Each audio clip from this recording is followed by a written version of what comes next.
The 2023 NBA draft is in like a week, so I can't decide to come on here and show you my second 2023 NBA mock draft. So, of course, before we do get started, hit that like button if you guys end up enjoying this video, since it really does help out the channel. And of course, subscribe if you guys do enjoy this video so you don't miss out on any new content like this. And some things to keep in mind before we get started. 1, I'm only doing the lottery, so picks 1 through 14. 2, there's gonna be no trades in this video. 3, I'm gonna be making these picks based on what I would do personally. And then last thing, I'm gonna try and variate this, that way it's not a copy of my first mock draft. So yeah, without further ado, let's go ahead and get this video started. Now with the first overall pick, the San Antonio Spurs select Victor Wembanyama, a center from France. Look, there's really not much to say about this pick. Victor Wembanyama is the best prospect since LeBron, one of the greatest prospects we've ever seen. We know the Spurs are taking him. With the second overall pick, the Charlotte Hornets select Brandon Miller, a small forward from Alabama. Now, I do think the Hornets should take Scoot Henderson, but it is possible that they take Brandon Miller instead, and I do want to variate this, as I said before. And Brandon Miller, I understand he does need to get stronger, and I understand he had that off-court issue, and I do believe Scoot Henderson is the better player, for sure. But you know, Brandon Miller's still great. He's a tall wing. He can shoot, score, play defense. He can do anything you want from a wing, and I think he could be a really good co-star next to LaMelo Ball. With the third overall pick, the Portland Trailblazers select Scoot Henderson, a guard from the G League Ignite. Okay, I know there's rumors that the Blazers will trade this pick, but again, we're not doing any trades in this video. And if Scoot Henderson is here, the Blazers gotta do the smart thing and take him. And I understand that they have Dame, Anthony Simons, Shaedon Sharpe, but I mean, in all honesty, I think they should trade Damian Lillard. So yeah, Scoot Henderson, clearly the best, second best prospect in this class. I mean, the guy is a generational athlete. He can score well, really good at attacking the basket. He can, pass well, and he's also a really good defender. He just needs to improve that three-point shot. But if he does improve his outside shooting, Scoot Henderson is going to be really good. With the fourth overall pick, the Houston Rockets select Cam Whitmore, a small forward from Villanova. Now, this might be a shocker to some of you guys, but there are a lot of rumors that James Harden will return to the Rockets this summer. And, I mean, if that is the case, and they kind of have their point guard for, I guess, the short term, and I think it would make more sense than to, take someone like Cam Whitmore. I mean, the guy is really good at attacking the basket and is a really good cutter. He is incredibly athletic, and defensively, he has all the tools to be really good. He can just get kind of undisciplined on that side of the ball, and as a shooter, he's just kind of unproven at the moment. So, if he can improve his, if he can just, be a more disciplined defensively and, be a serviceable three-point shooter, I think Cam Whitmore is going to be really good for this team. With the fifth overall pick, the Detroit Pistons select Taylor Hendricks, a small forward from UCF.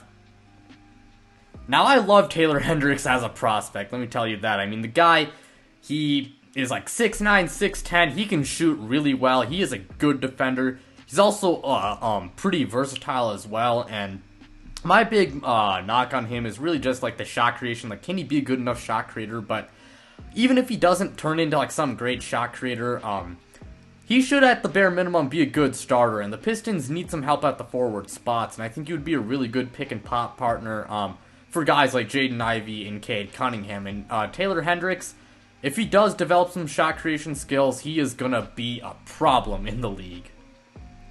With the sixth overall pick, the Orlando Magic select Amen Thompson, a point guard from the Overtime Elite. Jalen Suggs, unfortunately, really has not been that good for the Magic in his 2 years ever since he joined the team. And Amen Thompson, I understand his three-point shooting is not very good, but that man, he is a 6'7" point guard, should be pretty versatile. He's a generational athlete. He can pass, and he can defend really well, and, he can score the balls, so... Yeah, if he improves that outside shot, he is going to be an extremely good point guard for the Magic, in my opinion, if he were to go there, so, yeah.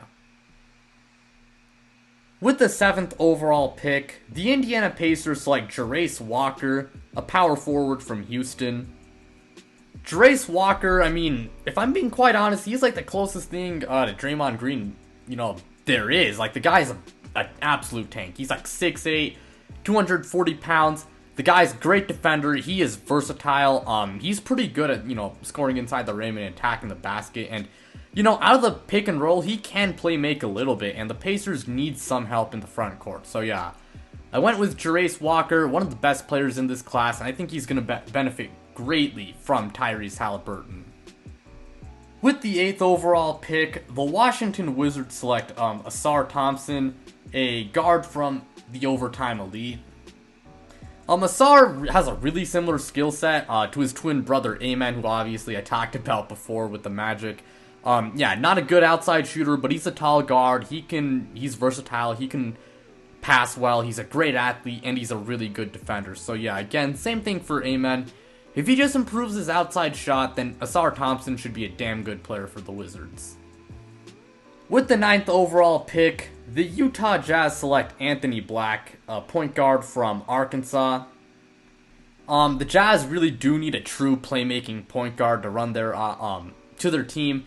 Anthony Black, he is a tall guard, he can defend, and he's an extremely good passer, so of course, really does, fill that need that, he just fills their need of like a playmaking point guard, so... Yeah, but I will say Anthony Black does need to improve his three-point shooting, like the Thompson twins, if he does want to be a good player in this league. So, yeah, really what I gotta say for Anthony Black. With the 10th overall pick, the Dallas Mavericks select Derek Lively, a center from Duke. Okay, I'm not gonna lie, this board did not go very well for the Mavericks. I went with Derek Lively, which... I'll admit, it is kind of a reach. Derek Lively, a little bit more of a traditional big man, but that said, I think he is still a pretty good player. I think he should be like a late lottery pick, if not like just outside of it, like top 20. But yeah, Derek Lively, good defender, good lob threat, and should be really good in the PNR with Luka and Kyrie. And we know that the Mavericks defense and their big men last year were not very good. It's the reason why they missed the play-in tournament, so, yeah. With the 11th overall pick, via the Bulls, the Orlando Magic select Grady Dick, a small forward from Kansas. To put it quite simply, the Magic really do need some shooting, and Grady Dick, he is an extremely good, he's an extremely good shooter, to put it, quite simply, and defensively, not too good right now, but that said, I do think Grady Dick can be a good defender. I think he can be a good defender. He definitely has the potential. Plus, if they do select him, they would have Jalen Suggs and Grady Dick. Okay, I should probably cut that out. That is a little bit R-rated. Anyways. With the 12th overall pick, the Oklahoma City Thunder, they select Leonard Miller, a power forward from the G League. Okay, Leonard Miller, I'll admit, did some research into him. Doesn't seem too bad. The Thunder, they definitely need some help in the front court. Leonard Miller he definitely has a lot of potential defensively. He just can be inconsistent on that end of the floor. Pretty good at scoring inside the arc. It's really just outside when it becomes an issue. So, again, if he fixes that outside shot and is just more consistent defensively, I think Leonard Miller should be a pretty good player. So, yeah, really what I gotta say for the Thunder. With the 13th overall pick, the Toronto Raptors select Kobe Buffkin, a shooting guard from Michigan.